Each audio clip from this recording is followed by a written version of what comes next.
وفقنا اللہ وإیاکم للعلم والعمل الصالح انشاءاللہ تعالی۔ 20 کی رات ہے، 20 جمادی ثانی کی، جناب سیدہ فاطمہ سلام اللہ علیہا کی ولادت کی رات ہے۔ ایک مرتبہ درود پڑھ لیتے ہیں۔ اللہم صلی جناب سیدہ اللہ کے رسول کی بیٹی اور امیر المومنین علیہ السلام کی زوجہ، حسنین کریمین کی والدہ ماجدہ، امت مصطفیٰ پہ ان کے احسانات ہیں، یعنی بہت بڑے احسانات ہیں پوری امت پہ، چاہے خواتین ہوں یا مرد ہوں۔ یعنی واضح طور پہ ہے کہ جب مہر انہیں دیا گیا امیر المومنین علیہ السلام کی طرف سے، انہوں نے زرہ بیچی تھی اور ایک حصہ جو ہے مہر کا ان کی خدمت میں اللہ کے رسول نے بھجوایا تھا، تو اس وقت ہی انہوں نے کہا تھا کہ میں یہ نہیں لوں گی مہر، کیونکہ لوگوں کی بیٹیوں کی شادیاں بھی اسی مہر پہ ہوں کہ جو درہم اور دینار لیتی ہیں، اور میری اللہ کے رسول کی بیٹی کی شادی بھی اسی مہر پہ ہو، لہذا مجھے یہ نہیں منظور۔ اور پھر اپنے بابا سے کہا تھا کہ آپ اللہ سے دعا کریں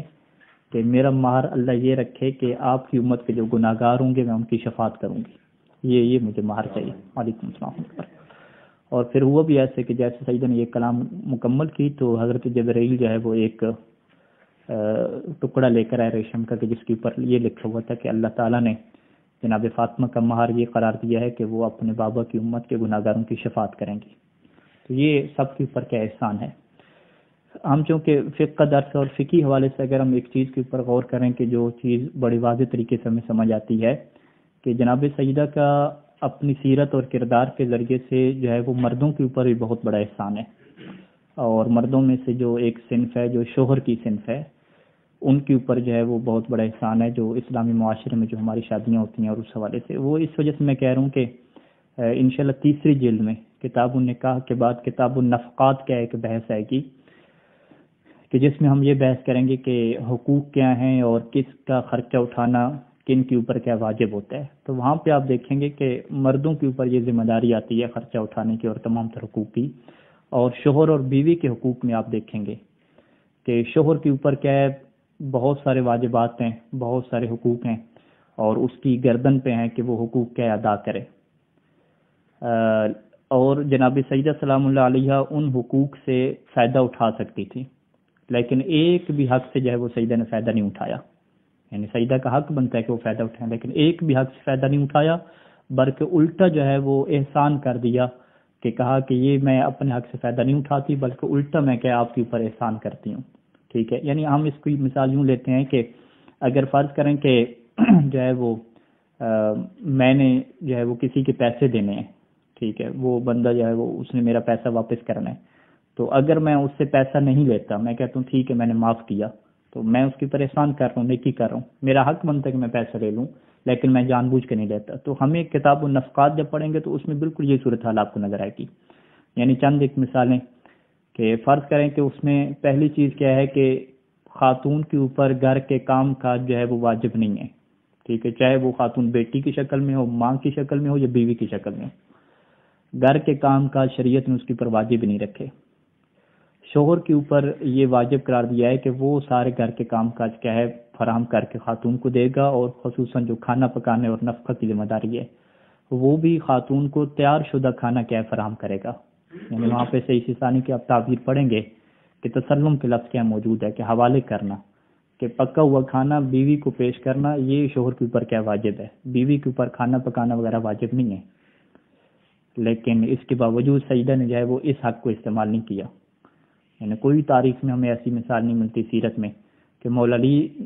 یعنی کاموں میں مدد کراتے تھے، چولہے کی آگ بھی جلا دیتے تھے، دال وغیرہ بھی صاف کرتے تھے، جو روایات ہمارے پاس موجود ہیں، لیکن ایسی یعنی مثال نہیں ملتی کہ جو ہے وہ سیدہ نے کبھی جو ہے وہ مولا کے ہاتھ سے جو ہے کھانا پکوایا ہو۔ اس کا حق بنتا ہے، ان کا حق بنتا ہے، یعنی بیوی کا حق ہے پورا۔ اور پھر آگے وہ نفقات میں ایک مسئلہ پڑھیں گے کہ اگر جو ہے وہ پکا ہوا کھانا شوہر نہیں دیتا، فقط پیسہ دیتا ہے یا راشن دیتا ہے، تو راشن دینے کی صورت میں بھی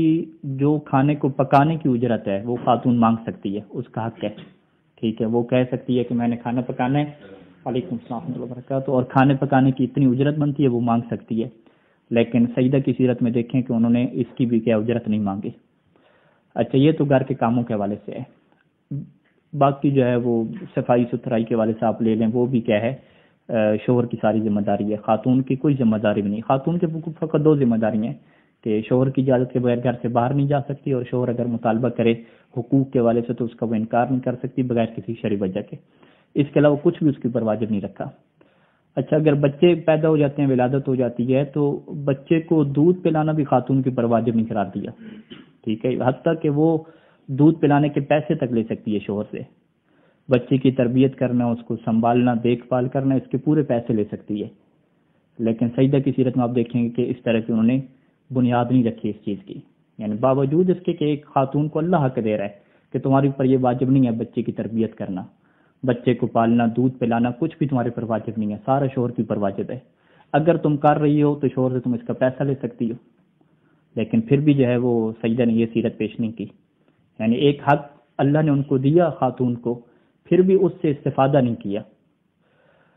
اچھا جی، بچہ جو ہے وہ بڑا ہو جائے، اس کے کپڑے دھونا، اس کو کھانا کھلانا اور اس کو تیار کرنا، اس کی تعلیم کا بندوبست کرنا، پڑھانا وغیرہ، یہ بھی خاتون کے ذمہ پہ نہیں ہے. یہ سارا کس کے ذمہ پہ ہے؟ شوہر کے ذمہ پہ ہے.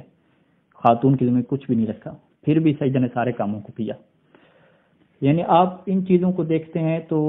ہمیں یہ لگتا ہے کہ آج کی دنیا میں اگر خاتون جو ہے وہ کام کر رہی ہے گھر کے اور شوہر کی جو ہے وہ خدمت کر رہی ہے، تو وہ سارے کے سارا جناب سیدہ کی سیرت کا وجہ ہے. اگر سیدہ یہ سیرت پیش نہ فرماتی اور فقہی قوانین سے اور اللہ کی طرف سے دیے ہوئے حقوق سے فائدہ اٹھا لیتی،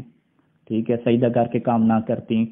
اور بچے کو دودھ وغیرہ فری میں نہ پلاتی اور بچوں کی دیکھ بھال کے پیسے فرض کرنے لے لیتی، تو کر سکتی تھیں، کوئی حرام کام نہیں تھا، اللہ نے انہیں اختیار دیا تھا. لیکن انہوں نے ایسا نہیں کیا، بلکہ ایک ایسی سیرت پیش کی، شوہر کی خدمت کی، کہ وہ آج تک ہمارے معاشرے میں یہ سیرت چلتی آ رہی ہے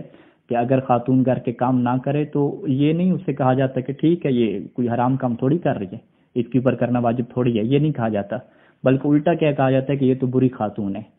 ٹھیک ہے، اس کو پتہ نہیں ہے گھر کے کام کرنے ہیں، صفائی کرنی ہے، کھانا پکانا، یہ کیا جی شوہر سے کام کروا رہی ہے، کھانا پکا رہی ہے. یعنی الٹا ساری جو آپ کیا کہتے ہیں کہ گیم ہی الٹ ہو گئی. ٹھیک ہے، یعنی اللہ نے حقوق دیے تھے کہ وہ گھر میں بیٹھے گی سکون سے، کوئی اس کی ذمہ داری نہیں رکھی، شوہر کھانا پکا کے پیش کرے گا، ہر چیز شوہر کرے گا. لیکن الٹا سیرت ہو گئی کہ اگر خاتون ان شرعی حقوق سے استفادہ کرتی ہے تو یہ چیز اس کے لیے بہتر نہیں مانی جاتی، بلکہ کوئی بھی ایک متدین خاتون ہے وہ بھی اس کام کے لیے تیار نہیں ہوتی. یعنی اگر آپ خود بھی اس سے کہیں کہ ٹھیک ہے کہ تم جو ہے وہ گھر کے کام نہیں کرو گی، میں سارا کھانا پکاؤں گا، یہ کہوں گا، تو وہ آگے سے کیا کہتی ہے کہ میری سیدہ کی یہ سیرت نہیں ہے. یعنی سیدہ فاطمہ نے یہ مجھے سیرت نہیں سکھائی کہ میں جو ہے وہ شوہر سے کام کراؤں. تو یعنی یہ بہت بڑا جو ہے وہ ہمارے اوپر جو ہے وہ احسان ہے سیدہ کا کہ انہوں نے یہ سیرت پیش کر کے جو ہے وہ قیامت تک کے آنے والے مردوں کے اوپر یہ احسان کر دیا ہے کہ اگر یہ سیرت نہ ہوتی تو آپ خود سوچ سکتے ہیں کہ کیا حالات پیش ہوتے، کہ مرد جو ہے وہ باہر بھی کماتا، درس وغیرہ بھی پڑھ کے جاتا، گھر جا کے پھر کیا ہے خاتون کو کھانا بھی پیش کرنا ہوتا، گھر کی صفائی، بچوں کی دیکھ بھال سارے اس کے کندھے پہ ہوتی اگر یہ سیرت نہ ہوتی. تو یہ سیرت پیش کر کے جو ہے وہ سیدہ نے احسان کا فرما دیا، بلکہ تمام خواتین کو یہ سیرت دے دی کہ تم بھی اپنے ان حقوق کو استعمال نہ کر کے شوہر کے اوپر کیا کرو، احسان کرو. یعنی آپ حقیقت کے طور پہ دیکھیں، یعنی جب آپ فقہ کی یہ بحث پڑھیں گے آپ کے سامنے واضح چیز آ جائے گی کہ اگر خاتون کو شرعی مسائل کا پتہ ہے پھر بھی وہ جان بوجھ کے ایسا کر رہی ہے، یعنی ان حقوق کو استعمال نہیں کر رہی، تو وہ ہمارے اوپر احسان کر رہی ہے.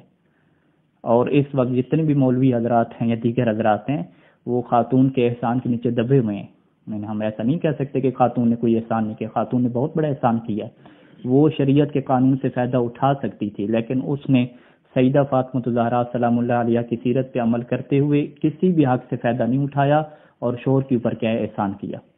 تو لہذا تمام شوہروں کی یہ ذمہ داری ہے، مردوں کی یہ ذمہ داری ہے کہ وہ خاتون کے احسان مند ہوں اور اس کی غلطیوں کو جو ہے وہ معاف کریں، کیونکہ امیر المومنین علیہ السلام بھی زندگی کے آخری جو ہے وہ وصیتوں میں بھی یہ بات موجود ہے کہ میں تمہیں خواتین کے بارے میں کیا وصیت کر کے جاتا ہوں کہ ان سے تم